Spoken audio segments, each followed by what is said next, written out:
le chin chiat ta tam thei pathian khongai na awang liu liu ni a hero tui tak chung poi changa poina hian minnom pui tura rokal te in pa in chibai kan buk chu kan lo lom chu ni lai he kan ta na kan u nau zinga upader ni a diram ming thangi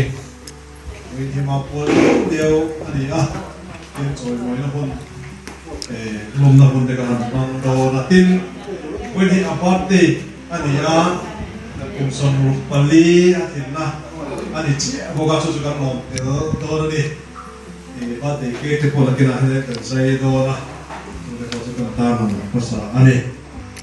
Tumashuay kan soy dulo kacu Lungai district ka hian Mizoram Sarkar hian masa bertan mungkin konta te chuan te chuan na pe ni se an ti a chuan Mother's Day an lo thenga Lungai district chunga nu mi panga nomination kan ruta chung ko din monten han zil chianga chung ko pa ber tel lowa pa an ko dan te an skuya sarkar na policy lowa an sum ko chuan atanga an ko puitin dan chung so kha an chui wala ta chung hei orami hi bang nei na an tang lowa no he maya chuan ko district ko patan ha saberatan chuan moina an pe a chuan moina lamni ko han kan tel puya DC office a ure traditional DC in ki rồi mỗi năm thì anh về hiện hiền cũng có mấy mình đi hiền cũng xem lộc cũng chung đi cái tan khăn rồi mỗi năm ở trong về bộ cái này em đã chăn ở chú ông này district tan của các sở làm mình đã rồi là tê nhưng mà chung cái điểm hồn tê cái hàng mình kia ra anh chăn đầu dìa tê anh phèn đầu dìa tê anh suy lệ ta thì cũng là hiền mỗi năm bằng nhiều rồi mỗi năm anh đông tê hi ingin sungguh lompeni selangin supaya tekil huila kanan dia tinggian kanan ing ani penakian ni tagapun pangceu duri kanan indu saka kan riru kakai itu tande patiana bata ilangin taga kan riru kakai itu tande senga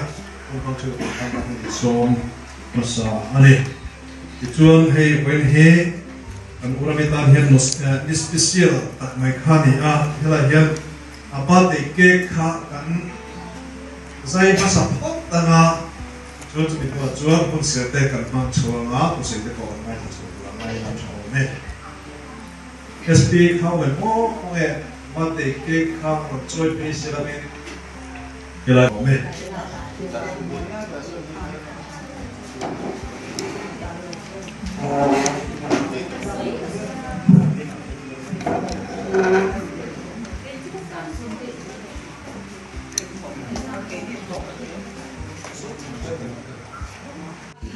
Orang ikan asal coba apa tiada ke kasih itu ni. Cuman tunge nanti ada ni barango. Pada siapa pada? Terus le. Happy birthday asango. Happy birthday to you. Happy birthday to you. Happy birthday, dear Ron. Happy birthday to you.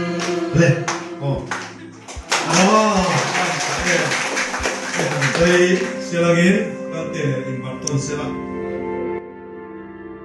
Pirami pasal hian kumsang ni khan natna awangin aloboral sada chuti lai chun engwanga thinge ti tunang lai hian chui chuana po alo omlo ti hianin afate ain kola afa amilai chuanin tuna hianin engineer asawa AI engineer ti hian namdang tenen thiamna in ang anin trompui chhomek ani computer engineer ani ti chuan an upaber Dr. Lelte chuan Dr. MBBS zole ta a naupang teya apa athi awang khan doctor hanni te po achak ani famiang tun ti hian anu chuan man laia nopan lai tiang khan kuwa ra ala chep renga kuwa ra chepin pan na te silin hun among chowa ti chuan an na tho man an nong na tho kha an chau san lo ti hian doctor te engineer te anon ni chung hian anu pan na te an silpuya kuwara te an chepa an nula rim na te po pan na rol tu te po an pai hial ani ti in anu in min hril ani ti hian hei an thian doctor ho te nen te dam lo mang ang re thei bagber te tan hun an mang chho mek a ti hian tuna chuan chung kwa pa ngai takin him takin hun an mang chowa an en ton tlaka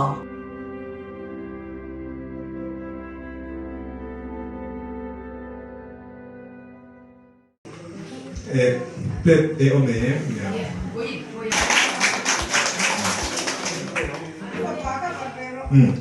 na kya han ban let le sila chuani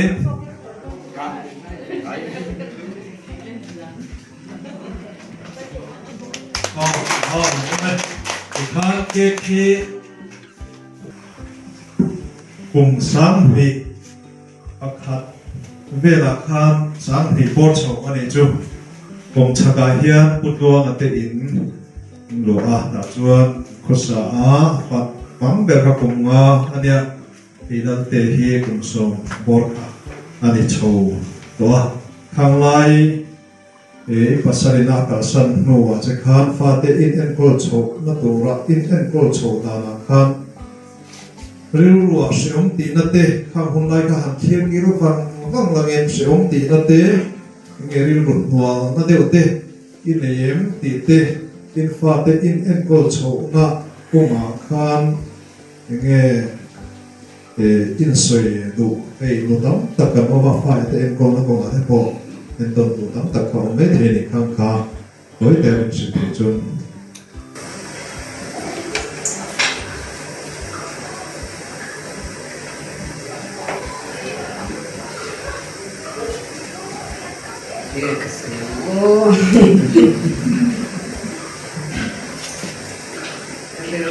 Chuan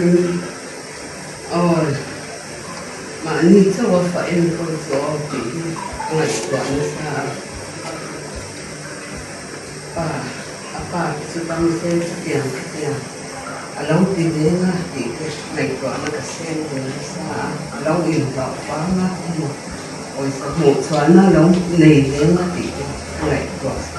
sa sen ni ta tiang lu khani ka la ba các thọ thiết vì nó chặt lệ như cả các thọ cơm cả gia đình mới sổ như mình về ăn thì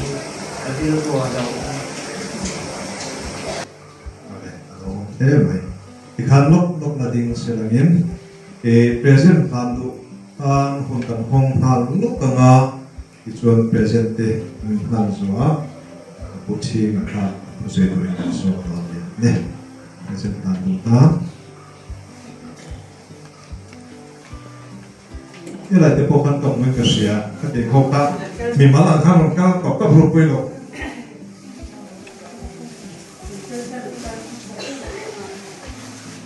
rồi đồ này tan qua sẽ thấy cái này làm tốt đồ tan qua làm tốt thì thôi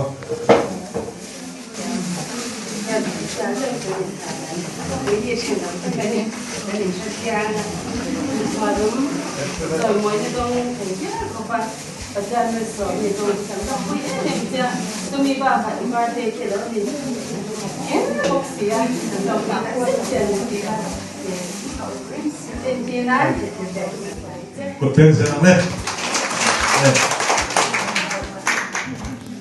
chú mà làm con chiều chú khó về là bởi vì là con ấy giống nó giống giống ăn hồn là không giống giống cái chân mà đi là cái chân điểm nó có thể là chú đâu bùi cái điều với là hiện ra mình hình một tròn thế anh ấy còn phải biết à chú tí mẹ lại anh ấy khó về in sao sao mà chọn rem or he bak lo sin no mani zau bak lo ma se tu ti chung chuan a tang fan pana ama thei to ga mai ko na kha ni maya ma se tu ti chung chuan in ngai tom tak le pathian ti tak chunga a hon hang chau hi ma poina ka pha to mai ko na ro pui ka ti ka pa do om tak pathian a pe a an ni po an rol pui zinga aswal pol le min che pol an ne win ka sia a nu te nu om nem takin ti hian an en kola han som so te ka an pui tin le chiu tamaya ne nga te ko hian alo om roi abul ber pathian ni ti da kha kan the ni ka tao em ni thorim na ni lovin ka sia pa te thorim na pakhat telani apa te ni pa patum ania Mizoram du lebangan kejuan mei thai fa vipa ong ni lo kala arui mai tak nama nu tan wa putri ni alo antamani sitilah juan fa te nu an mai ban duata atu an oye ni anu sunlama mundanga jazori na oma an school ka life when ron hoa le na pangte kum sari ani life ko kan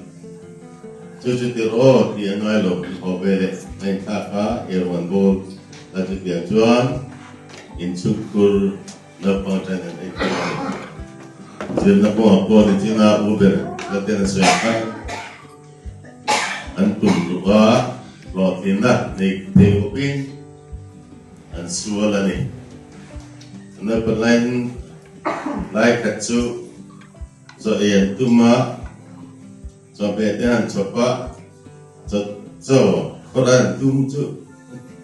an cho chum kha tui an lo li lo bangin le lo ba so chun ni lai chum ania jai huna an chum that le angaya na pangte khati ang erong bo thi an ni ko ka lo mong tak nu le patan timang lúc tak ania pa om lo ven nu ania rami nu le pa ni forma fa ten ko no ko dian na chuan om apoi ko ber chu ai ha na petian hi tak ni sia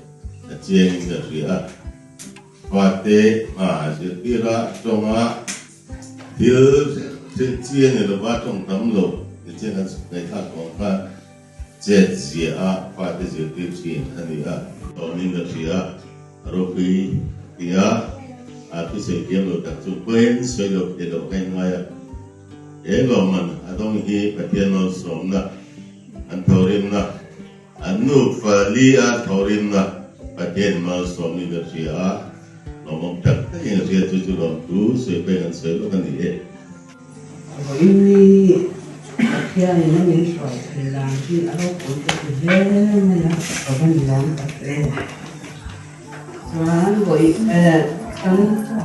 kan pulau akhirnya mal somi na ami kalau kami berkira hidup soalnya rồi quý cái nếu mà có lỗi ta không biết là quý là hai này cái nào thì hiện cái thứ thì cái này nó đòi thứ gì nó này phải rồi cái tiền hậu hơn ra chẳng anh kia mình có quý em mà rồi quý thì cái ba tiền gốc rồi còn cái nào nghe cả quý này mình quý một thôi thế là giờ coi dùng số tiền sẽ phải như vậy có không biết chưa lòng em làm tiền ha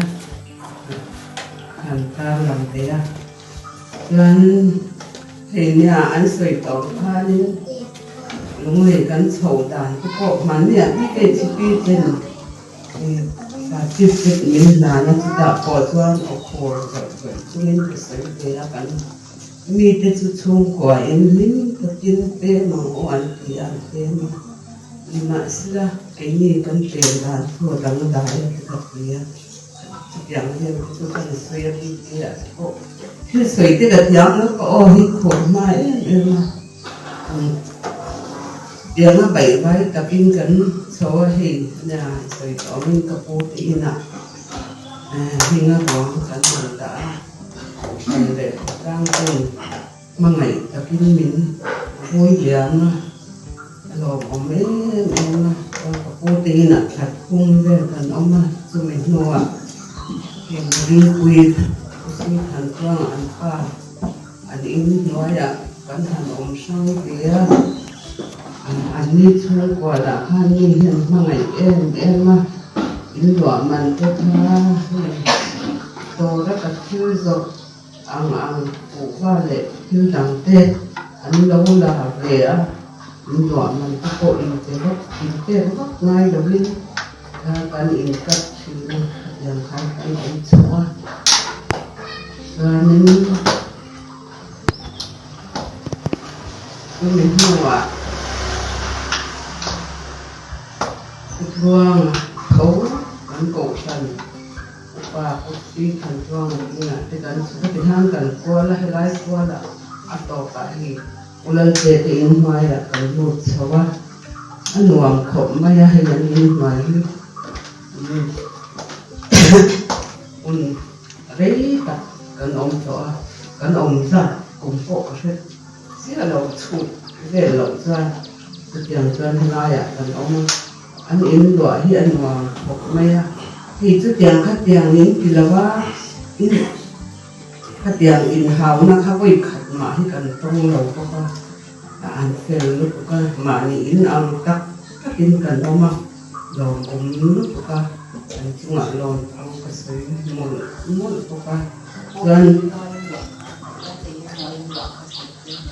cái phụ sang khi mà thì in ngoài tổ cái lụa cụ tập cụ chuông là thì in cái lụa sao cụ thì in ngoài tổ ha chuông thế in mình lụa đi ra cụ thì anh hôm nay tập in mình anh em còn sao bắt đầu xem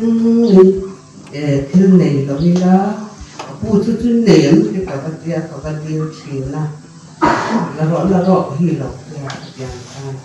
thế là buồn hi cũng phải cái con sủa sang hơn sẽ về chân với ni thì ăn đồ mắm cái gì sấy đạn có cái tiếng đâu in mi sấy nó dùng cái khác rau cùi cái gì với in hùn rau cùi già hi cả tan hen ni đi tắm miệng in cái già với cắn rồi xìa mà cái hình anh minh mẫn lên trong cái sấy lâu nó nào cái hậu cái dòng dòng thì mày ăn cần pa nào thì làm cái ăn trầm thì tê bạc kho bột bòn này thật khá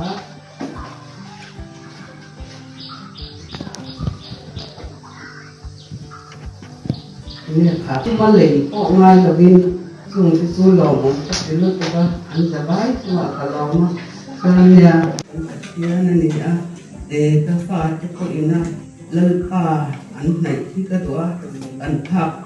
cổ phần thế ta nã chuan mi thân niệm lầu lệ trong cái lầu đờ nên mà ila lên pha thì ăn thap cho ăn để rất tuyệt vời là sợi đang cái tiếng nó cái sợi tích tông này mấy in sao bái chung cả lò mấy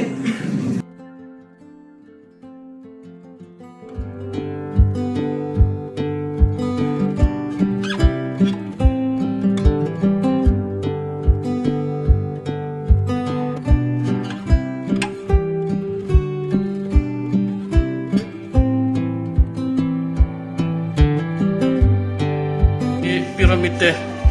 chung của afate pathum tuna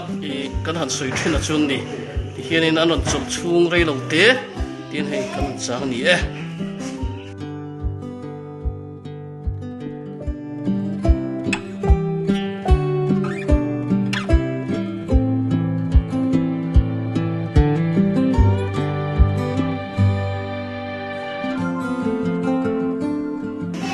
sáng thì khan electrical le Bethlehem Middle School Paul nga kazira po sari theng ka kala Paul ria ta tangin po som theng kha government le tlang hui higher secondary school ta kal le a chuan Paul som kha division ang pass ka fail phota e blue 2010 khan first division a pass chuan da chuan in science la tu khan Baptist higher secondary school a an interview ve a ta chuan lakzi na hang ka tela chuan class 12 kha Baptist higher secondary school atang khan ka fail le a chumi luwa government higher secondary school lu le a Kenson ka kata khan parsa ka pasa chuan chemistry at khan le ta dekha ka pu ben chuan exam zo vele khan Mizoram state entrance ke tu khan aizola ka phia thakhat vel coaching class course ka vakal he suaya ta khan result buai kum khan le thum lai an en nona final na bera khan za som pi pasari na ber kan ya chuan doctor ka jir thei lo kha lung le ka thei le a chuan dental care wa den kai lo le a me ya changa December tha 2010 ani zok su 2010 zok ani su ta chuan kai lo le ta chuan akum le khan 2011 khan January changa April theng ZET a coaching ka kal le a ta chuan entrance a ka inject le ta current su somthum palina le chuan Guwahati Medical College Guwahati kha ka tham thei ta tu tiang ra ka zir na am chu le ta chin khan ta soi suala class 10 ka zir kum kha government le tlang kum higher secondary school a khan 2005 zo ani Paul som vui ni be ya chun Paul som pakhat kha som pahni kha division ang so pahni kha first a tawan ya 71.8 level ni ka hiao or la ka be kha so in MBBS kha internet grade in mi an thena in zo dan kami kum kha state entrance a rau negative marking an put negative marking tram kha ni ta chuan ka khan amak am top khana kal grade ni lo an ta chu tuna hian I tho na kha inge kha civil hospital la som sonologist kam house surgeon ko chuan LRM hospital la MOin ko alom lu tu ke silren oma rin re tia kan ko nia ani hi nari satranga BTech zo to nia ti chuanin I pirami fapani kan soita kan khan ti chuanin I pon yam lam elementary atanga lunglaya azirdan an soite se lungai kan chom pol thong kan ya government primary school 1 electric venga electric venga chuan anwa Bethlehem Middle School kal le chuan pol sai ka pas no khan government venga high school lut le chuan class 10 ka pas no khan polytechnic computer science and engineering ka sira chuan diploma ka chawh hnuah neresa BTech student ka chuk le chuan BTech kan sir chawh hnu khan NIT Agartala master degree master in computer science and engineering ka sir le chum hnu ka sir chawh hnuah MCDwa West Faculty ka tho deuh hnu in PhD ka sir le chuan hen la so lo deuh nerisa khan I computer science moila chuan NIT Tripura mo ile ta ti chuan I tu na hin I PhD na enge I than natural language processing lampang ania chu zo tong in